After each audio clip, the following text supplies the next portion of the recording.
एक नगर था जिसका नाम था किरात। कथा बड़ी सुंदर है। किरात नाम का एक नगर था। वहां बहुत सारे ब्राह्मण रहते थे। एक ब्राह्मण था जो पाप कर्मों में लिप्त था। वो अपने धर्मों को भूल चुके थे।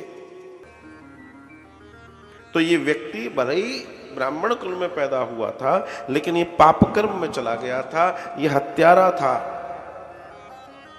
एक बार की बात है, ये पापी व्यक्ति तालाब के किनारे बैठा था और तालाब के किनारे इसने एक वैश्या को आते देखा। उसका नाम था शोभावती और वो वहां आकर स्नान आदि करने लगी। इसने उसे देखा और उससे प्रणय निवेदन किया और उससे कहा, मैं तुमसे विवाह करना चाहता हूं। ये भी पाप युक्त, वो भी पाप युक्त। उसने भी कह दिया, भाई ठीक है। इसने उससे विवाह कर लिया। जितने गलत काम थे ये सब करते थे। इवन मांस भक्षण, मदिरापान, शरीर को बेचना, खरीदना, सारे काम ये करते थे। एक पात्र में ही भोजन करते थे, झूठा खाते थे।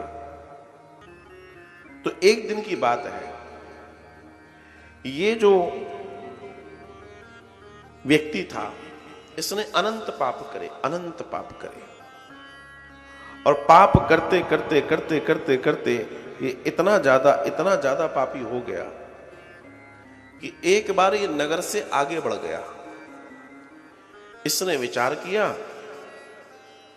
कहीं मन न लगा, अपनी पत्नी को भी छोड़ दिया और ये आगे बढ़ गया। कई नगर घूमता रहा।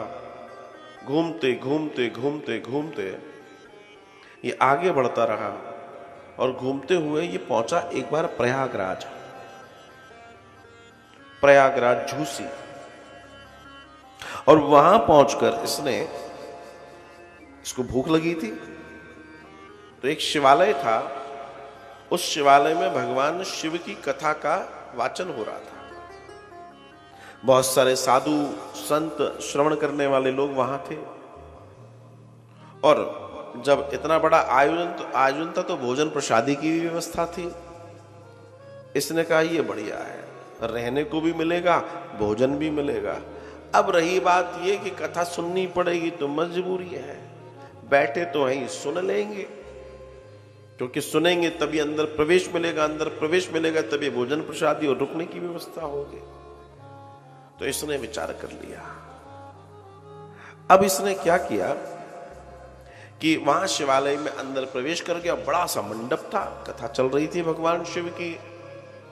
बड़े प्रेम से, बड़े आनंद से शिव महापुराण सुनने लगा। अच्छा, ये पहले की जो कथाएं, एक तो होती है अनुष्ठानीय कथा, एक मंदिर प्रसादों में निरंतर कथाएं चलती रहती हैं। तो ये कथा आज आरंभ ही हुई थी और ये कथा पूरा 1 महीने तक प्रवचन के रूप में चली महाराज। 1 महीने तक दर्शन आता है कि 2-4 दिन इसने जब कथा सुनी तो इसको आ गया ज्वर, बुखार आ गया। लेकिन ये बड़े प्रेम से भोजन प्रसादी खाता, अपने सोने साने को मिल गया और ऊपर से फिर आनंद से कथा, तो कथा में रमने लगा। धीमे धीमे कथा में डूबने लगा। लेकिन बुखार आ गया, जाए कहां, यहां भोजन पानी प्रसादी तो है ही।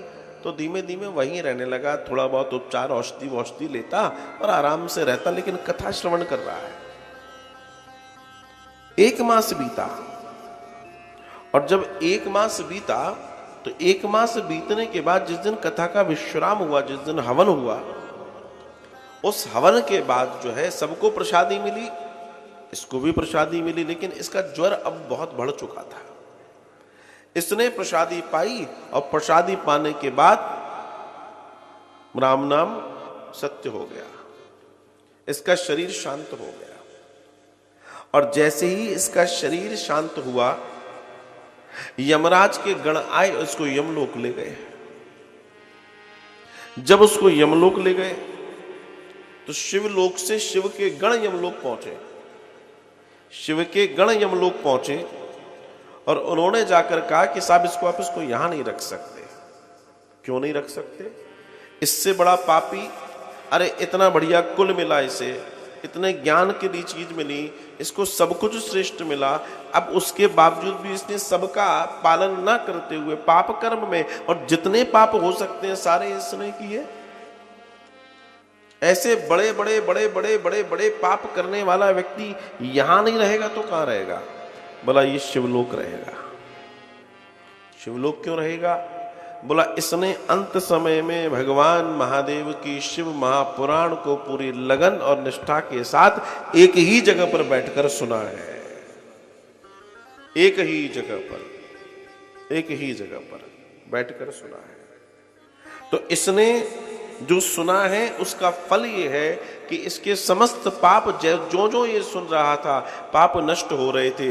तुम्हारे पास पुरानी किताबें हैं, हमारे पास नई किताब इसके पुण्य की भी है। तो इसकी जो असली कमाई है वो ये कि जाते जाते ही सही, लेकिन अंत में इसने भगवान महादेव की पवित्र शिव महापुराण को सुनकर अपने जीवन को धन्य करके शिवलोक की प्राप्ति के लिए सज्ज करा लिया। अब सब बड़ी विडंबना थी, यमदूत करते तो क्या करते, लेकिन दर्शन आता है कि यमदूतों को उन्हें छोड़ना पड़ा। और वो जो व्यक्ति था, उस व्यक्ति को फिर शिवलोक लाया गया। भगवान शिव के सामने वो खड़ा है। विचार कीजिए, आदमी कहता है पाप हो गया, डरता है व्यक्ति। हाँ ठीक है, हो गया, लेकिन आपके पास प्रायश्चित करने का भी तो साधन है। पर इसका मतलब ये नहीं है कि बार बार आप पाप करो और प्रायश्चित करो, पाप करो और प्रायश्चित करो, पाप करो और प्रायश्चित करो। ये तो नहीं चलेगा। एक ही बार में इसको समझ में आ गया, गड़बड़ हो गई थी, गड़बड़ का निराकरण किया जाए, इसने कर लिया और जाने अनजाने में कथा सुन ली। इसलिए मैं बार बार कहता हूं कि कथा श्रवण करो। जाने अनजाने में शिव कथा मिल गई, सोचो, और इतना आनंद उसके जीवन में बरसा कि वो जब अपनी मृत्यु को प्राप्त हुआ तो उसको शिवलोक मिल रहा है, अंतोगत्वा महादेव की कृपा मिल रही है। तो इस कृपा को अपने जीवन में उतारने की चेष्टा आप भी कीजिए। आप भी अपने जीवन को धन्य धन्य करने की चेष्टा कीजिए। भगवान महादेव की परम कृपा को प्राप्त करके अपने जीवन को धन्य करने का सोचिए, विचार कीजिए, क्योंकि ये जो समय मिला है ये बार बार नहीं मिलेगा। ये जो समय है ये बार बार नहीं मिलेगा। और इस महाशिवरात्रि पर इस शिव महापुराण का जो महादर्शन हमें प्राप्त हो रहा है, ये समझ लीजिए ये अनुपम कृपा है, अनुपम। और इस अनुपम कृपा के साथ हम अपने आप को भी धन्य कर लें और इस कृपा के साथ ईश्वर से प्रार्थना करें कि ईश्वर हम सबका कल्याण करें और जीवन को हमारे श्रेष्ठ कर दें, धन्य कर दें। बस यही प्रार्थना करके हम उनसे निवेदन कर सकते हैं।